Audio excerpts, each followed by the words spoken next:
Parti? Allez, let's go. Bon, du coup, les vidéos sont un peu longues, je sais, je fais pas de montage, je parle à l'instinct, euh, je lis un peu ce que j'ai écrit pendant les films. Voilà, je vous montre. Euh, du coup, hier pendant le, pendant le film, j'étais tout seul au dernier rang. Donc en fait, je me suis permis de prendre des notes. Voilà, tout ça en fait, c'est des messages que je me suis envoyés à moi-même. C'est-à-dire, bah, je m'écris à moi-même. Du coup, toutes ces notes, elles ont été prises hier, ce qui me permet de vous donner davantage d'éléments.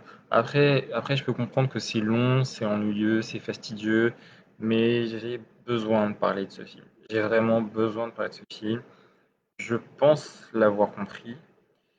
Et je pense que je ferai une vidéo au final que j'aurai écrite. Je ferai un montage. Je pense faire une vidéo qui va durer, je sais pas, peut-être 1 heure. Sur un film comme ça, c'est très peu. Je veux dire, les gens qui font des critiques de Tenet sur une page, je sais pas, sur Twitter en 160 caractères, pour moi, ça n'a aucun sens. Après, je suis tout à fait d'accord qu'on puisse émettre un avis en 10 lignes, et il y a aucun problème là-dessus, quoi. Mais je veux dire, pour ceux qui aiment le cinéma, qui aiment approfondir les choses, je pense que Tenet, c'est le film de l'année. C'est vraiment le film où il y a le plus de choses à décortiquer. C'est vraiment le film où il y a le plus d'enthousiasme, le plus de plaisir euh, à aller le voir et essayer de le comprendre. Pour moi, Tenet, c'est vraiment un film qui, j'espère, marquera l'histoire du cinéma comme l'a fait Inception. Et aujourd'hui, Inception est une référence. Interstellar est en train de le devenir quelque part. Et j'espère que dans 10 ans, Tenet, voilà, sera cité dans les écoles de cinéma comme une référence. Du coup, ça demande beaucoup de temps parce que c'est très très complexe, c'est très très long. Mais par contre, si le film dure 2h30, je peux vous assurer que c'est pas du tout lent, c'est pas du tout long et c'est pas du tout ennuyeux du tout d'aller le voir. Les 2h30, elles passent, mais vraiment nickel. Ça m'est arrivé d'aller voir le film 2 fois dans la même journée. Les 5 heures sur mon siège, je les ai pas senties passer. C'est vraiment, vraiment le film qui mérite que je prenne autant de temps et que peu importe si vous regardez ou pas la vidéo, je vais vous l'expliquer le film. Je vais vous l'expliquer. Et je ferai une vidéo définitive à la fin où voilà, je vais changer de cadre. Je vais changer de cadre, je vais faire un montage et comme ça, vous aurez un résumé un peu plus clair, un peu plus ordonné. Voilà, parce que là, c'est un peu à l'instinct, je lis mes notes. Enfin non, je lis pas mes notes. Je vous parle du film comme j'ai envie d'en parler avec mon cœur, quoi, voilà. Donc je vais revenir sur la première partie du film, à savoir la timeline linéaire ou normale. Donc je ne vais pas vous faire un résumé détaillé de cette partie, puisqu'elle est finalement plutôt simple à comprendre, si ce n'est les quelques situations inversées. On va donc résumer le film de manière courte. Du coup, le protagoniste est un agent de la CIA, interprété par John David Washington, qui est chargé, avec son équipe, de déjouer une attaque terroriste à l'Opéra de Kiev. Il manque de se faire tuer durant l'opération, mais il est sauvé in extremis par un mystérieux tireur masqué avec une ficelle rouge-orangée sur son sac à dos.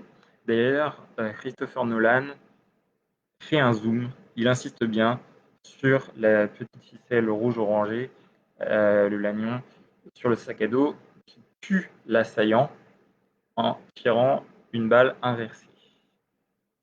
Donc il se fait quand même enlever à la fin de l'opération, notre protagoniste, torturé pour révéler des informations sur la localisation de son équipe.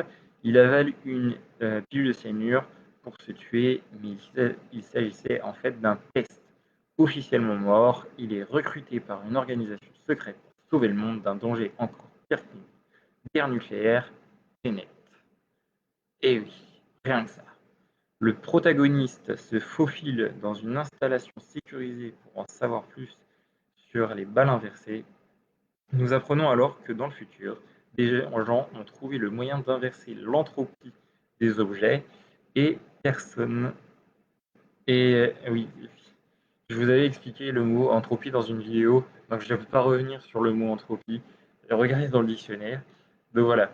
Donc, dans le futur, il y a des gens, dont Sator, qui ont trouvé le moyen d'inverser l'entropie et des objets et des personnes, donc voilà, afin de leur permettre de voyager dans le temps, donc de voyager dans le temps. Dans ce monde du futur, il semblerait qu'une guerre terrible ait éclaté, comme le laissent supposer certains matériaux récoltés par les scientifiques, joué par la très sobre et brillante actrice française Clémence Poésy, qui joue la scientifique. Le protagoniste suit les indices jusqu'en Inde, où il s'associe à un autre agent secret du nom de Neil, interprété par le magnifique, le brillant, le sublime Robert Pattinson, pour obtenir de nouvelles informations. J'ai un petit point sur Robert Pattinson, parce que quand même, Robert Pattinson, depuis, 2012, c'est vraiment imperfect. C'est vraiment la perfection. On a des films avec David Cronenberg comme Cosmopolis, Map of the Stars. Après, on a eu The Rover qui était une super claque, Life, The Lost City of Z de James Gray, Good Time des frères Saadi, The Lighthouse avec Willem Dafoe. Bref, Robert Pattinson, tu es brillant depuis la fin de Twilight. Donc, du coup, ces deux associés, John David Washington alias le protagoniste et Neil alias Robert Pattinson, découvrent qu'Andrei Sator, interprété par Kenneth Branagh, est celui qui possède les munitions inversées et qui communique avec le futur. Et ça, c'est vraiment très très fort, parce que si tu peux voir le futur et que tu peux en plus inverser, c'est-à-dire que tu peux aller dans le futur et donc inverser, donc changer le futur, tu connais déjà. Donc tu peux intervenir dans le futur avec l'inversion. C'est ouf. Tu peux aller dans le passé pour changer les choses du passé, mais tu peux voir le futur et faire des inversions dans le futur. Ça, c'est complètement dingue. Donc pour approcher Sator, nos deux héros décide de passer par l'intermédiaire de sa femme, Kat, jouée brillamment par Elisabeth Debicki. Lors d'un échange avec le protagoniste, elle mentionne un moment durant leurs vacances où elle a vu une femme plonger du yacht de son mari, prisonnière de son mari, et elle exprime le désir de vouloir être libre comme elle, à savoir cette femme qui a plongé du yacht.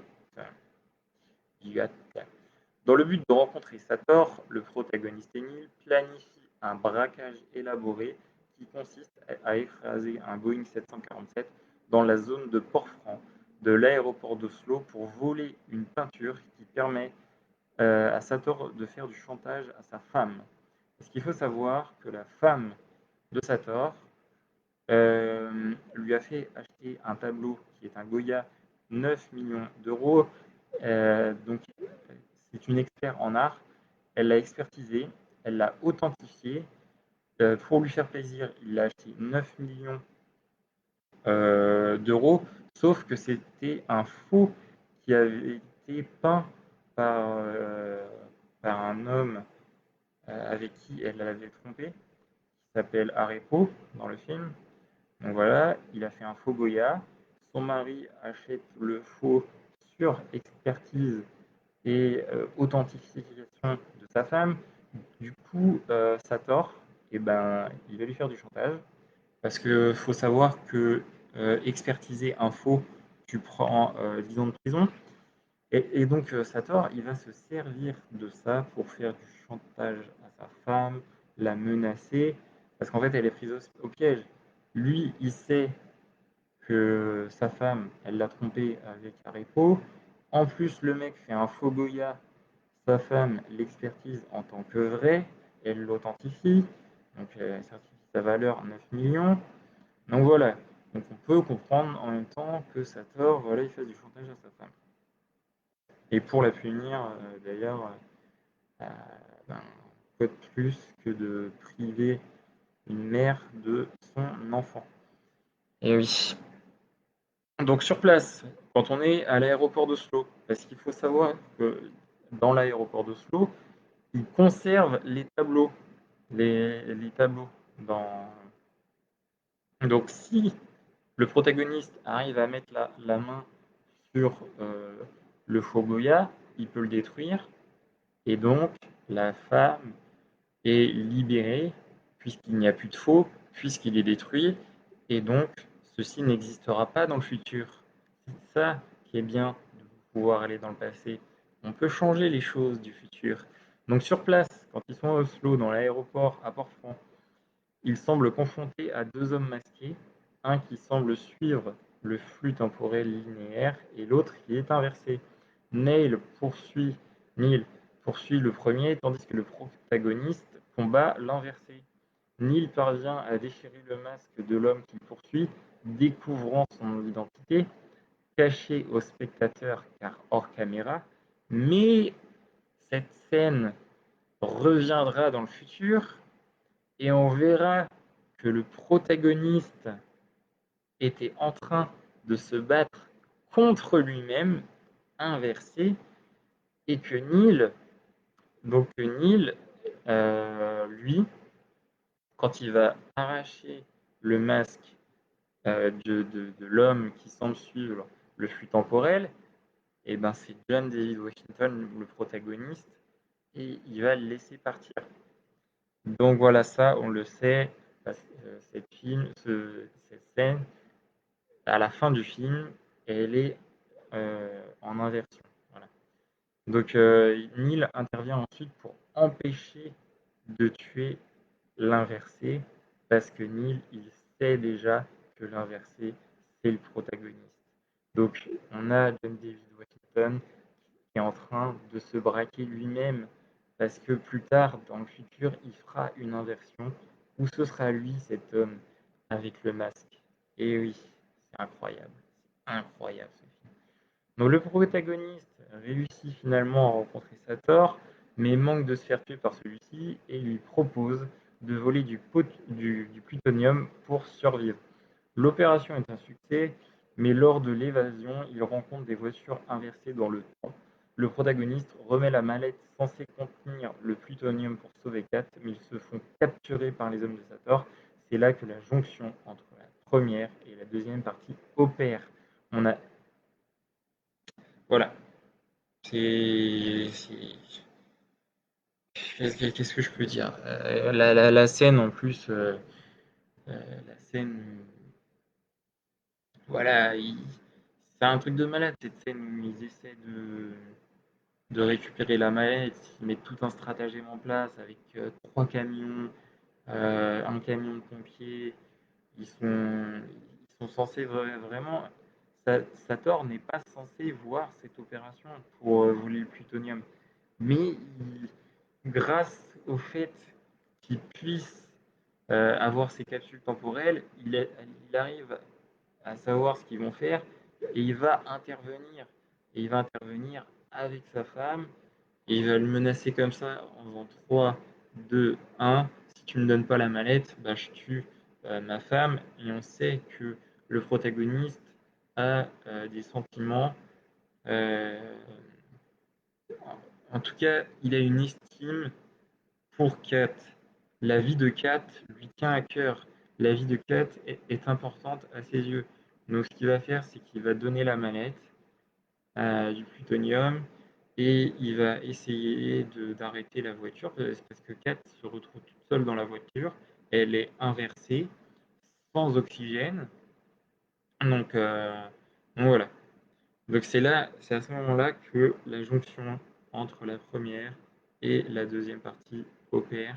Voilà, je vais passer à la timeline inversée ou à reculons et vous faire un petit résumé de la deuxième partie du film. À tout de suite.